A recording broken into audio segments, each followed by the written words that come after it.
कीर्तिसेन part 5B। कहानी को like कीजिए और चैनल को अभी तुरंत सब्सक्राइब कीजिए। महाराज के प्रश्न पर आश्चर्य प्रकट करते हुए जयसेन ने कहा, है महाराज। वह उठकर वीणा झंकृत करती हुई सरस्वती की प्रतिमा ले आया। वह प्रतिमा हाथी के दांत से बनी हुई थी। उसे महाराज को देते हुए जयसेन ने कहा, हमारे दादा परदादाओं के समय की है यह।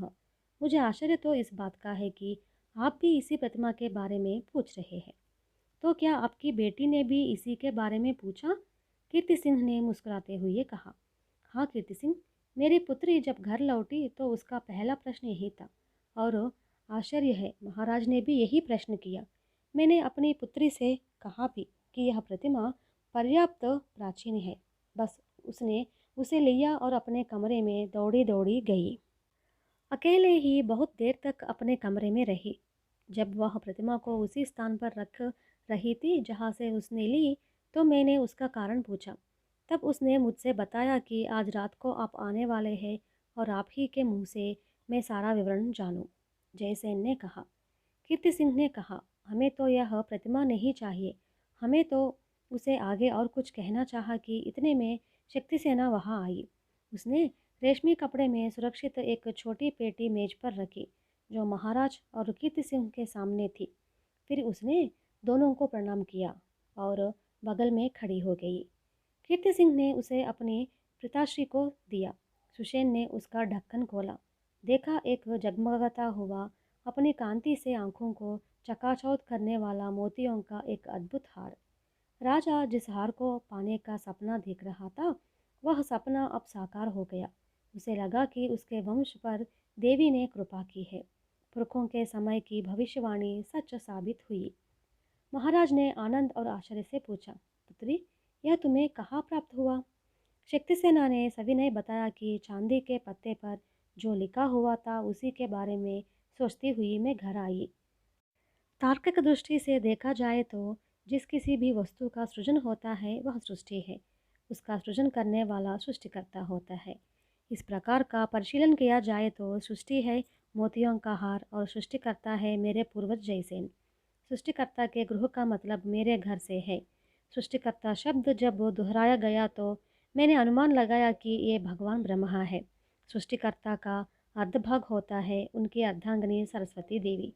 इसलिए जैसे ही मैं घर पहुंची, मैंने अपने पिताश्री से उस प्रतिमा के बारे में पूछा। प्रतिमा को काफ़ी ढूंढने के बाद मोतियों का हार उसमें मिल गया, जिसे निकालकर मैंने अपने पास सुरक्षित रखा। चांदी के पत्ते पर लिखे गए संकेतों को युवराज ने भी समझ लिया होगा। इसी अनुमान पर मैंने अपने पिताश्री से कहा कि आप दोनों आज रात को अवश्य हमारे घर आएंगे। शक्ति सेना से प्रस्तुत विवरण सुनकर तीनों बहुत ही खुश हुए। महाराज सुषेण ने हंसते हुए पूछा, जयसेन, जो हुआ सब अच्छा ही हुआ, परंतु तुमने यह तो बताया नहीं कि हमारी शर्त का क्या हुआ। शर्त थी कि शक्ति सेना कीर्ति सिंह को बंदी बनाकर मंदिर में ले जाएगी तो वह राजवंश की वधू बनेगी अथवा राजा स्वयं उसका विवाह किसी और से कराएंगे। महाराज की बातों पर शक्ति सेना ने लज्जित होकर सिर झुका लिया। यहाँ ये सब खुशी से फूले ना समा रहे थे, वहाँ काम्बोज, नग और चाक्य देशों के राजा चिंतामग्न थे। वे तीनों निराश और नीरस लग रहे थे। उनके मन का शंका और भय से भर गया। इसके 4 दिनों के बाद उन्हें मालूम हो गया कि उनके भेजे चारों सैनिक जंगल में मारे जा चुके हैं। उन्हें यह भी मालूम हो गया कि कीर्ति सिंह को मोतियों का हार मिल गया है।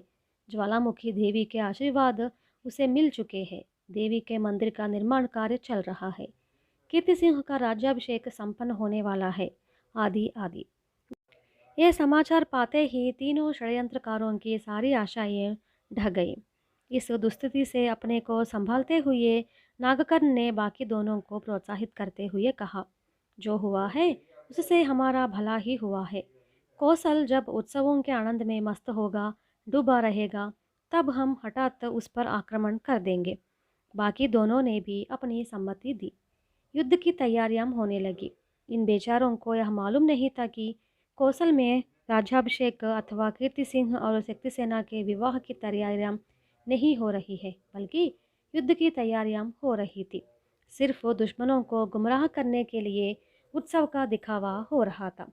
उन्होंने बड़ी चालाकी से अफवाहें फैलाई थी कि उत्सव की तैयारियां हो रही है।